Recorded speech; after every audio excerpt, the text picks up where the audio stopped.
Please welcome Stanfield, Gray. Thank you, Yvonne. And thank you to the Charleston Creative Mornings team. Yvonne said, can you be here at 7:30 in the morning on Friday? And I didn't check the schedule, and I thought, creatives, 7:30 in the morning. This is either the most ambitious group of creatives I've ever seen, or you all just rolled off King Street from last night straight into the room. So, this is the story of how to find your true self. And that's what it meant for me. I'm going to take you to the top of the mountain and down in the valley and then back to the top of the mountain. So in the mid-2000s, I was working for the College of Charleston in the Division of Marketing and Communications. Great division, great college, but not a lot of promotion there. You know, we were hustling, doing all kinds of amazing things. We were hosting United States senators. We were hosting the Deputy Undersecretary of the UN. We hosted the President of the United States of America. I wrote a 65-page events manual for the institution and got involved in creating the Office of Events. It was a fantastic time, super fun, but no one was getting promoted within the division. We were thinking, well, we're performing, things are great, but then the economy hits in 2008, and we're not exactly sure what's going on. We're looking around, we're thinking, I'm thinking, personally, I would like to do more. I've got some ambitions. I'm sure many of you have felt this way within your job.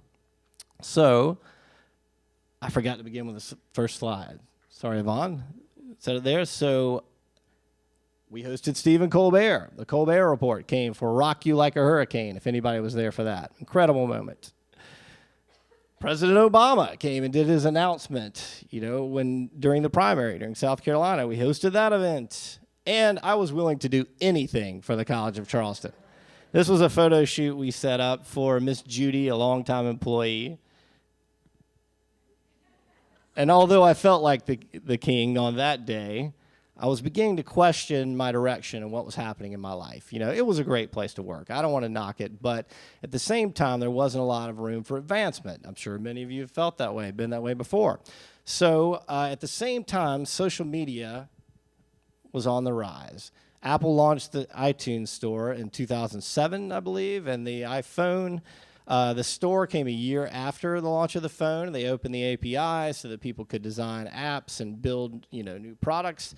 This was an incredibly exciting time, mobile computing, cloud computing, and I dove all in. I'd always been interested in innovative things. I'd always wanted to know more about technology, into science fiction, et cetera. And so I saw this as an outlet for a job that had become a little stagnant.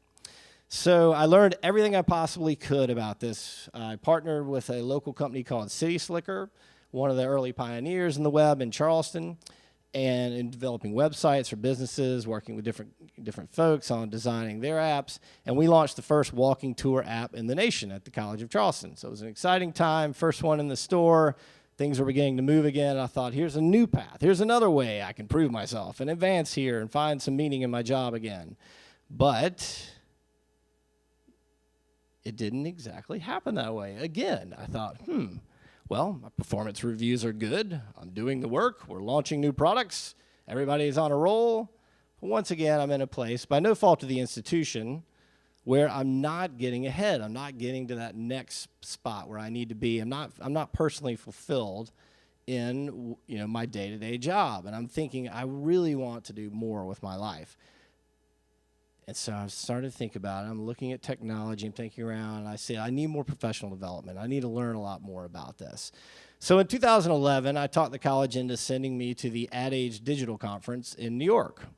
Now, at Ad Age, they hosted Arianna Huffington as the keynote speaker, the founder of Foursquare, people from Facebook, Twitter, Vox Media not launched yet, but I'll get to that in a minute. Many other companies that were on the leading edge of app development, transitioning old media into new media on the web. Very small, focused conference with brilliant people. I was blown away.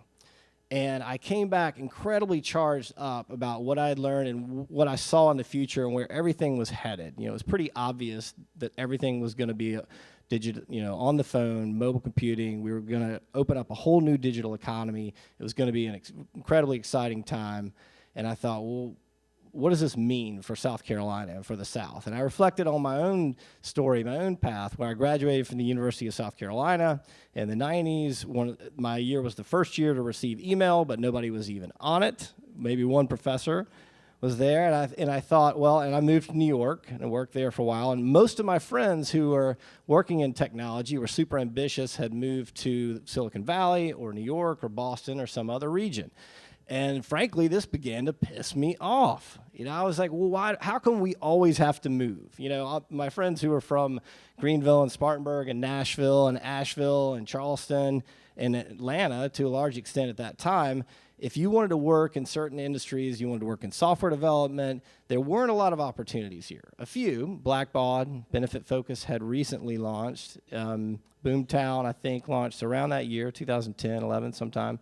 And I was incredibly frustrated at what I'd seen and thought there's got to be a better way. So I thought, what can I do to address this problem? How can I, and what I know, I'm not a coder, I'm not a software developer, but I'm on the content side. I'm distributing stuff through social media. I'm thinking about these new channels that are emerging. Facebook has finally opened up to businesses. It seems like something's happening there. So I thought, reflecting on what I know how to do well, which is produce events, marketing, and basically put people together, build networks of human beings. And so I put together a plan, and I thought, well, what am I going to call this? What does it represent for me? What is it going to be? I don't know. So fall of 2011 rolls through, make it through the holidays. I'm thinking about this. I'm sort of sketching out some ideas, but I'm not sure what shape this is going to take or exactly what I'm going to do. At the same time, I let myself get really physically run down. My back was killing me. I've been sitting in the chair all day for too many days. I had 2 young kids, and so at that time they were like 5 and 7, and if any of you have been through the baby cycles, you're physically exhausted. You don't often exercise as much as you should. So I think, God, I've got to do something. I've got to get back in shape. I've got to get my mind straight. I want to plan something. I want to do something different, more challenging with my life, more interesting. What is that going to be? I don't know, And so I start to exercise. I have to go to the physical therapist because I throw my back out so badly. They help me get it back in shape, and I start running, and I'm exercising, and this is in the spring of 2012, and I'm feeling incredibly good finally, and it's getting pretty close to my birthday in March. And one morning, I'm in the bathroom, and I'm shaving, at the sinks, and we had 2 sinks. My wife's there, and I find that I'm shaving, got shaving cream on, and I find this bump on my neck, pretty big lump. And I think, well, that's weird. It's not really where your glands are. What is this? And so I ignored it. Typical man who rarely goes to the doctor or thinks about it, So I ignored that for about 4 or 5 days, and it just wasn't going away, but I didn't feel sick or ill, and I actually started to feel like I was, back on top of my game. And Sunny, my beautiful wife, said, you are going to the doctor if I have to drive you over there. You need to go get this checked out. So this is on a Friday. I go to the doctor. Actually, it's on a Thursday. They send me over for some MRIs. He looks at it. He doesn't want to say a lot about it. He's not sure yet. Could be this, could be that. Let's get some tests, do some blood work.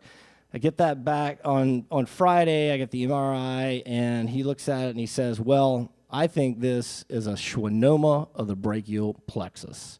I'm like, what the hell is a schwannoma of the brachial plexus, and what does that mean? He's like, well, if it's malignant, that's really bad. It's in a bad place. We'll have to operate immediately. Could be very dangerous. If it's benign, we'll just keep an eye on it. We'll see what happens, what develops. Oh, shit. So that's my big oh, shit moment. Yvonne sort of stole my line earlier. Where is he? So, there he is. So that, I go home over the weekend. I have to wait for the blood work to find out, is this malignant? Is it benign? And I think about my kids and my wife and where I am. I'm unhappy in my job. I'm not quite fulfilled.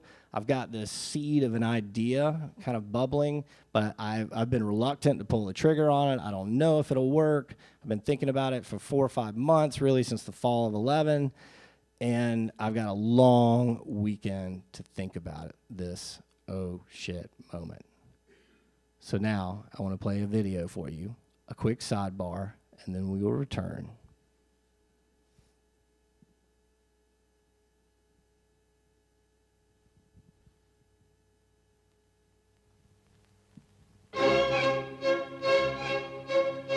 you getting on with the pimple cream?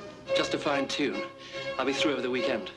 How to get ahead in advertising. My name's Barbara Simmons, and I'm a biochemist.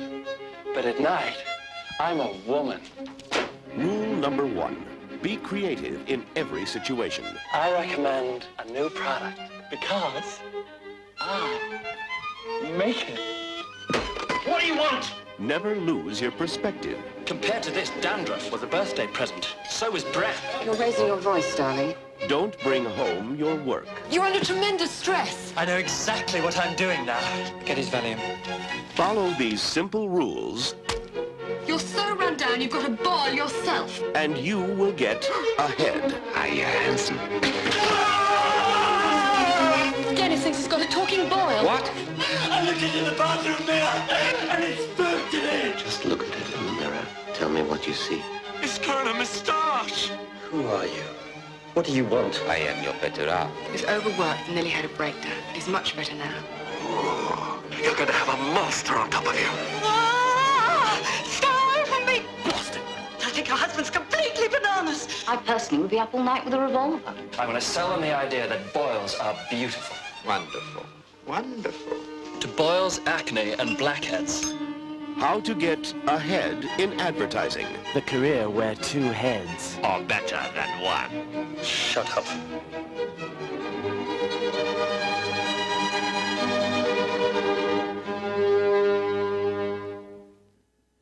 So after thinking about my 2 beautiful kids, my wife, where I am in my life, this film pops in my head, which I had seen about 20 years earlier. I don't know how, but I guess because I worked in marketing and advertising, I have this tumor in my neck. And for some crazy, I had not seen this film. I think it came out in the mid-'80s, early '80s, and I had not seen it in 20 years. And it was the first thing that occurred to me on that Sunday night. So I'm like, damn, that's just bizarre. So I go into the doctor's office, on the following Monday or Tuesday, whenever the report came back, and very fortunately, it was benign. Thank God. So I have a benign tumor, and I'm thinking how to get ahead in advertising in my life.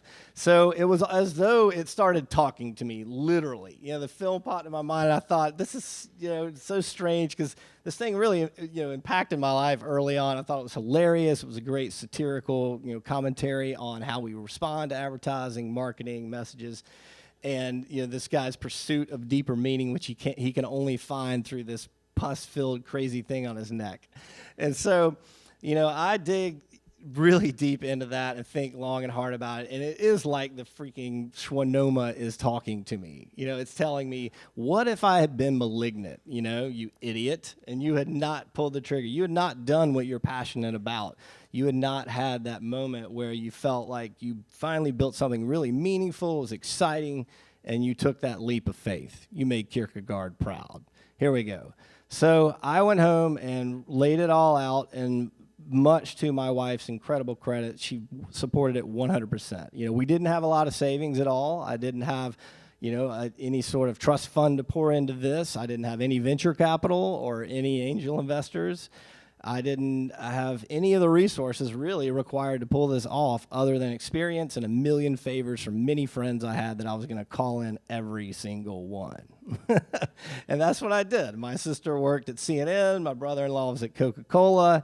I met Steve Warner at the time at the CRDA, and I put together this long plan, greenlit by my wife, who was super excited about it too, and I shopped it around to all of the major tech and creative companies in Charleston, all the government agencies, et cetera, and I told them what I wanted to do, and they all said, yes, we support it, we love it, it's a cool idea, it'll be kind of modeled on South by Southwest and the Ad Age Digital Conference.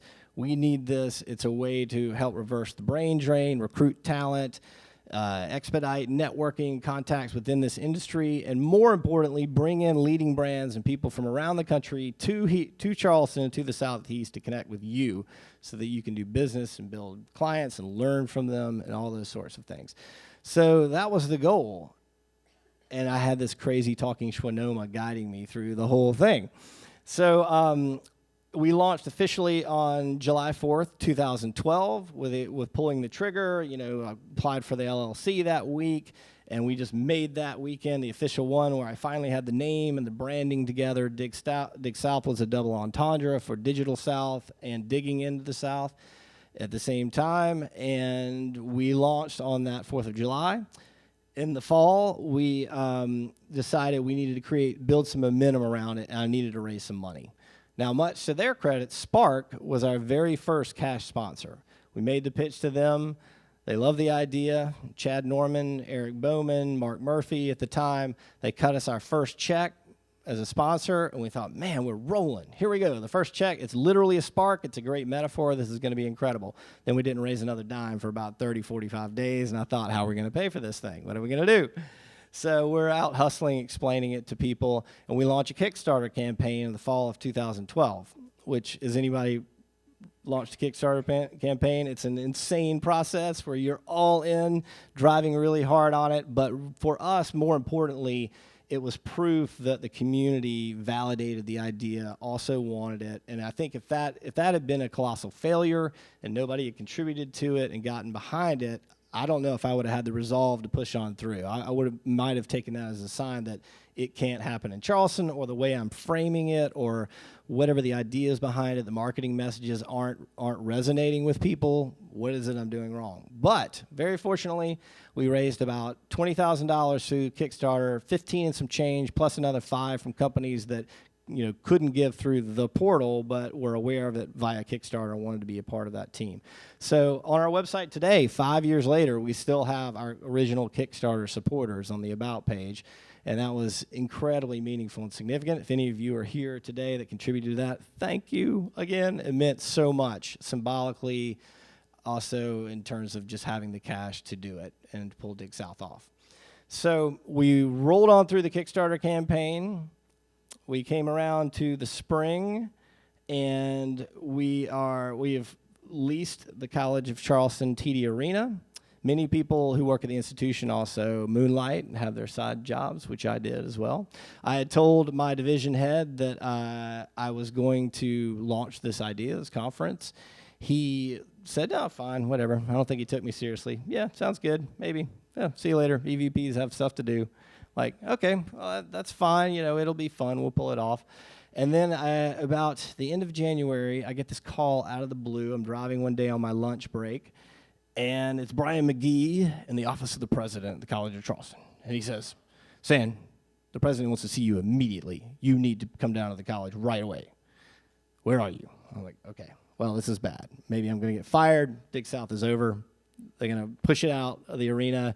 And I don't know, I don't have enough cash reserves really to pull it off without the day job too. But I had gone through the proper channels, and I told my boss, the chain of command, what we were doing. And when I went and met with the president, he sat down and he asked me to lay out the whole thing. And I did. And the EVPs, my boss knew about it, but had not told him about it. And he was at a meeting with the CRDA and the other presidents of other institutions. I can't remember which council it was, but they were talking all about Dig South, this buzz we had created. It was going to be fantastic. It was incredible. And George, congratulations. And President Vincent said, "For what? What are you talking about?" He had no idea. So anyway, much to his credit, and his support was incredibly significant in the first year of Dig South. Not only did he love the idea, he got behind it 100%. He helped us with the venue. He wanted to, make it a success, and put the College of Charleston brand behind it and on it. And so my advice to you is always go over your boss's head. Just kidding. But yeah, I did follow the proper reporting channels, but sometimes you do. You have to go around people, and you have to figure that out. So that first year was a big success, 450 attendees in total over 3 days. Here we are in our after 5 years, and I just want to close by saying that's how I found my true South. Through having this oh shit moment, through realizing that, I don't want to call it a near-death experience because it wasn't. It was benign. But it was the trigger I needed. And then these other series of moments, these hurdles that we all have to get beyond and were really important. And then most importantly was your support and people that and people that are like you in the community recognizing something, the spirit of something that, I was very passionate about, and I had, much purpose behind it. I had a lot of experience, and I crafted a plan, but I could not have done it without the Kickstarter support, without the college, and without the CRDA and Spark and all of those things. And so, thank you. Wow. It's sort of hard to take all that in. So here we are, rolling into our 5th year. I want to close with the video that recaps better than I can explain basically where we had come since that point in time. I hope to see you all here April 25th through the 27th in the Gilliard. And I'm very happy at the end of this video to take Q&A and break down into any particular components of the conference, the event, and dive a little deeper. I hope I didn't bring you too down this early in the morning, and I'm bringing you back up because at this point I feel the best I ever have in my entire life. I love what we're doing. I love our team. Allison's here on our team. Harriet Parker's here. My wife, Sunny. And I could not have made a better decision if I had a talking boil on my shoulder. So I'll leave it with that. But thank you. Go out and find your true self.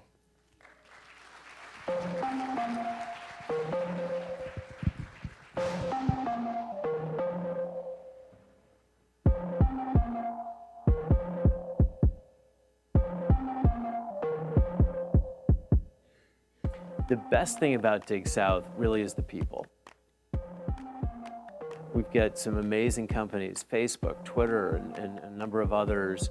The co-founder of Eureka acted two investors. I mean, there are serious intelligence here and a serious level of quality. You don't see that a lot of conferences. The best thing about Dig South is the people who are gathered here. There are such cool conversations happening in every part of the conference, from on the stage to around the water cooler to around the vendor tables. There's just a lot of great conversation happening between great people here. So I'm here at Dig South to really just take in as much information I can about what's next and coming up in marketing and social media in particular. The best thing about Dig South is seeing all of these amazing companies and people and representation here in the South. It's in Charleston. Good people, good food, good coastlines, and you can build a company and go sit on the beach on the same day. For me, as an investor that's just traveling around, it's sort of the easiest way to meet the largest group of entrepreneurs from the region. This is one of the only conferences in my life that I've ever been to more than once. I think you have the potential to do something very meaningful with what you're doing here, and I believe that there is an enormous opportunity for some of the biggest brands in the world, biggest companies in the world. I'm leaving Dig South with a lot of great perspectives on what I could do to improve my business and how great it is to sometimes take a step back and really had some time to think and hear what others are doing and all of the exciting things and ways you can learn from other people. I learned stuff, and I'm a speaker here. Like, I went to other people's things and learned stuff. I was on a panel. The things other people said was interesting.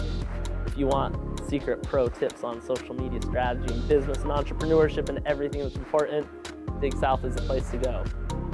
I'm leaving Dig South with a belly full of good food and a head full of good ideas.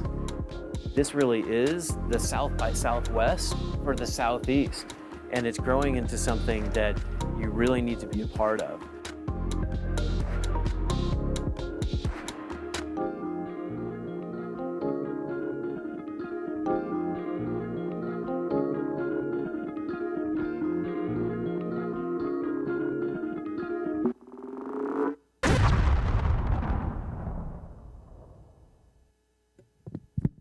Okay, so I'm happy to take any questions from anybody this morning. Thank you. Thank you, thank you. Thank you very much. Cool. Anyone? Yes, in the corner. I never slept for 6 months. No, it probably was the least amount of sleep in my entire life. What I did, I had oh, sure, yeah, I'll repeat the question. So the question was, how did I find the time with my day job to do this? And there are no shortcuts. I'll tell you, as an entrepreneur, you have to be mad, obsessed, driven, and it's got to be everything all in to pull it off. And then, now I have a better balance in my life. I don't have 2 jobs, and I'm able to manage that better. But in the beginning, it was pretty insane. So the way I managed it, I had saved up an incredible amount of vacation leave and sick time over 11 years at the college, which accumulated. So I was fortunate in my job. Also, my office was about 45 seconds away from Kudu Coffee. This is very significant. I scheduled tons of meetings at 8 a.m. before I went into work. Thanks, Sivan. At 8 a.m. before I went into work, and then I scheduled every single lunch meeting, at Kudu or somewhere very close, and then at 5 when I got off, I also had a meeting. So I took any and all meetings with everyone. I'm a natural networker anyway. I mean, I think it's really fun. I'm a social animal, so that wasn't difficult for me. But I did have to become a lot more focused about the meetings, the purpose of them, what I was doing with the program, what I was building upon, who could help us, how I could bring value to their company and make the case for them to support Dig South. So that's the way I did it. I took all of my vacation leave, and I just ran up the street to Kudu at 8, noon, and 5 every day, and until it was put together. Yes. Anyone else? It's a great question. The question is, people sometimes describe it as Silicon Harbor, and we have this momentum. We're building an ecosystem of companies. What does that trajectory look like? What kind of path are we on? I mean, my perspective is very much from sort of the gadfly who bounces in and out of these various companies and programs them, and I talk to folks, and I ask that question a lot. And then I'm on several other committees and have worked with the CRDA on their economic scorecard, indexing industries, looking at industry clusters. I think it looks incredibly healthy. I mean, 5 years ago, I wasn't certain if there was a critical mass of companies that could pull off something like Dig South. And today, that's unequivocally yes. I see Sean here, who moved to town a few years ago, launched a great company. Many other people that I know are flooding into the market, more interested in doing something here. There are more venture capitalists, more angel investors, more creatives, more software engineers, and most importantly, many of those companies are beginning to mature so that other employees are spinning out and developing other companies. So they sort of beget each other. Blackball begets Benefit Focus, which becomes People Matter, and then Boomtown and Blue Acorn, and you see many of those employees work with each other. And I think a bigger play, which is very interesting, is the transportation automotive sector. We have Daimler and Volvo and BMW and Michelin and all these great companies building headquarters here or doing manufacturing, Boeing, of course, but they are investing heavily in digital technology. Boeing now has an IT division with over 800 employees that they did not have 5 years ago when they first launched as a manufacturer. All of those automobile manufacturers are investing in autonomous vehicles, which will create opportunities for the Internet of Things or connected devices, smart grids. Everything is digital now. I mean, no matter what profession you're in, you're using a digital platform, whether it's your phone or broadband or, you name it. There's no escape from the grid. Charleston is uniquely positioned with a beautiful quality of life, job opportunity, and these recent major wins that I think are going to culminate in this really dynamic scene, and then we're going to have to solve our transportation problems. So that's my short answer to the question. Yes. So great. This question is, how do you take a big idea and mold it or shape it into an event and keep building on it? I had to be very adaptable. I had to be willing to listen incredibly closely and hard to what the market was telling me, what people wanted, what the companies said they wanted. And sometimes what they said they wanted isn't actually what they wanted later. You find out through, in our case, sponsorship sales, ticket sales, media attention, all these different factors, these, KPIs, so to speak, that we're looking at. So, in my case, I just never stopped evolving, and to this day, I drive my team crazy because, even though we're using Eventbrite and WordPress and various platforms every summer, because I can't do it during this time of the year, there'll be a revolt. I reevaluate every single channel and platform we're using. Do we really need to be on Snapchat? Maybe we do for this, maybe we don't for that. Is WordPress the right platform for us? And I've got multiple designers pitching other ideas. I'm looking at 20 ticketing platforms. And so I'm always comparing all of those things that will help us broadcast the message better, produce a better quality event, become more efficient in how we do things, because you can't be profitable or generate revenue if you're insanely inefficient in all, in all of your in every project, everything you're doing, every decision. So I'm getting better at that. That's not my forte. I tend to throw it all out there and run like crazy and see if we can pull it off. But sometimes you just have to dial it back, reevaluate. So I do discovery calls with a lot of our sponsors, where I have a certain set of questions, but I let the conversation go where it will, and I ask them, how are we providing value to you? Did you get a lot out of that? Was that a good experience? What could we do better? What would you like us to add, take away? So we tried things like the Culturama, which was a crazy decathlon for creatives. We've done a hackathon, one year. We have a C-level summit this year. Every year we've tried one or two additional programs that we've sort of faceted on to Dig South to see if it's going to result in helping us grow and expand. If it's a good idea, maybe the market's ready for it, maybe it's not. So I could talk about that all day long, but the answer is never stop thinking it through and adapting, but make your decision and execute. At some point, you have to make the call and just roll with what you have. Closing thoughts, and I don't know, any more questions? I want to make sure. I don't want to keep you here all day, but thank you very much. I appreciate your support. I hope to see you at Dig South. And even if you can't attend this year, if I can help you in any way, reach out to me. I've got, I think I have some cards on me, and you can find me Stanfield at digsouth.com, or go to digsouth.com. I'm very reachable. I'm happy to answer any more questions, and I'm happy to support your endeavors and whatever you're doing. Let's make Charleston amazing. The most amazing Charleston Creative Morning for the next 50 years. How's that? Thank you. Thank you, Stan. And thank you, Dig South.